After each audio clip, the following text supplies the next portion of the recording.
कृपा रुक गई है।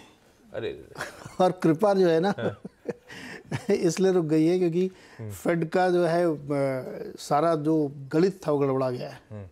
तो फेड को लगता है कि अब हम फंस गए हैं। हमने 25 जो पिछली बार किया था ये हमारी बिगेस्ट मिस्टेक है। अगर वो 50 ही करते तो शायद ये दिन नहीं देखने पड़ते। और जो गलती उन्होंने अपने अपॉइंटमेंट के समय की थी जब ट्रांजिटरी कर रहे थे वो कहते हैं पॉवेल साहब की फोटो रख के बोला था इनके नाम इनको देख के आपको सबसे ज्यादा क्या याद आता है, तो उसमें लोगों ने बहुत रिप्लाई करा था ट्रांजिटरी इन्फ्लेशन ट्रांजिटरी है। तो 18 बार अगर आप ब्याज दरें बढ़ा चुके हैं और उसके बावजूद अगर इन्फ्लेशन आपके मुताबिक नीचे नहीं आ रहा है तो ये चिंता की बात है। तो पीसी जिसकी हम लोग बात कर रहे हैं ना कि वो बेसिकली वो कंजम्पशन पैटर्न को गेज करता है और उसी को यूएस एफडीए देखते हैं कि मतलब लोगों के खर्च करने की प्रवृत्ति क्या है। एक तो होता है इन्फ्लेशन नंबर, तो inflation number is a history कि हमने इतना खरीदा उसका डेटा कन्वर्ट हो गया। पीसी में उस पैटर्न को देखते हैं तो वो पैटर्न जिस हिसाब से गिरना चाहिए नहीं गिर रहा है, वो 0.6% मंथ ऑन मंथ बढ़ा है। अनुमान था कि इतना नहीं बढ़ना चाहिए। तो एब्सोल्यूट टर्म में अगर आप देखेंगे तो भी बढ़ा है, रन रेट देखेंगे तो भी बढ़ा है, 3 महीने के पीसी देखिए तो भी बढ़ा है, 6 महीने के पीसी देखिए तो भी बढ़ा है और 1 साल का तो बढ़ा ही हुआ है। तो अब ये एक बड़ा कंसर्न हो गया। इसकी वजह से फ्राइडे को सेल ऑफ था और पूरे हफ्ते में 3-3% सारे इंडाइसेस गिरे हैं। तो अब फेड के सामने एक चिंता ये है कि आगे क्या हुआ। 22 मार्च को 21 और 22 मार्च को मीटिंग है, 23 को हम लोगों को सुबह सुबह पता चलेगा। अब बेट ये हो रही है कि क्या 25 या 50। तो अब शायद ही कोई ऐसा हो जो ये कहेगा कि 25 बेसिस पॉइंट करे, क्योंकि उनको लगता है कि अगर फेड फिर से वो गलती करता जाएगा तो शायद मुश्किल और बढ़ जाएगी और कहीं ऐसा ना हो कि इतना सब मतलब खाने पीने करने के बाद आप वहीं खड़े हो जहां पे आपसे आप 1 साल पहले खड़े थे। तो इसलिए फेड की तरफ से हार्श एक्शन की उम्मीद की जा रही है, आशंका जताई जा रही है मार्केट में। इसीलिए आप देखिए लोगों ने अपनी पोजीशन छोड़ दी। जो जनवरी में एक शानदार रैली बनी थी, लोग अब लूज़ करते हुए दिख रहे हैं।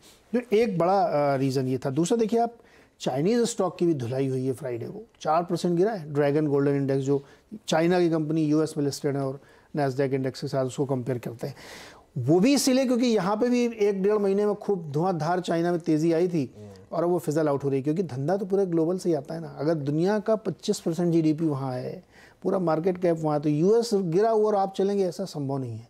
तो मुझे लगता है ये एक बड़ी कंसर्न है। अब देखते हैं इसमें किस तरीके से मार्केट अपने आप को एडजस्ट करते हैं।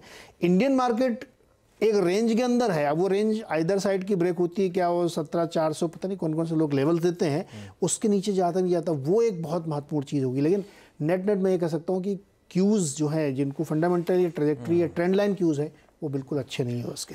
क्यूज़ दिक्कत भरे और यूएस से जो लगातार इकोनॉमिक डेटा आ रहा है वो दिखा रहा है कि हेल्थ अच्छी इकोनॉमी की पटरी पे कुछ आ नहीं रहा है जो फेड चाह रहा है। वही डेटा पॉइंट बार बार कंफ्यूजन ला रहे हैं। और फ्राइडे के पीसीई आंकड़े में ना वो गुड्स प्राइसेस तो गिर रहे हैं, सर्विसेज बढ़ती चली जा रही हैं। अभी कल को यूक्रेनियन संकट निपट भी जाता है तो भी ये इन्फ्लेशन जो है इनहेरेंट आ चुका है।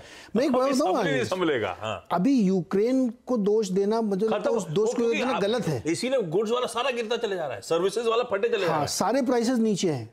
आप देखिए $2 की गैस मिल रही है उसमें, क्रूड 80 पे कंसोलिडेट कर रहा है वहाँ पे और नीचे नीचे आ रहा है, बावजूद उसके वो प्रोडक्शन कट कर रहा है। ग्रेन प्राइसेस आपके नीचे। तो अब आप उस युद्ध को दोष मत दीजिए। चिप प्राइसेस तो इतनी गिर गई है कि कंपनी टीएसएमसी को अपना प्रोडक्शन काटना पड़ रहा है। तो अभी उसको दोष देना ठीक नहीं। अभी सर्विस अब खत्म करनी है। हाँ, वो उनकी इकोनॉमी की इनहेरेंट स्ट्रेंथ है जो दरअसल अब प्योरली रिफ्लेक्ट कर रही है इन्फ्लेशन के आंकड़ों पे। तो वो दिक्कत सरदर्द। बता दें कि मनी कंट्रोल पर दिए गए विचार एक्सपर्ट्स के अपने निजी विचार होते हैं।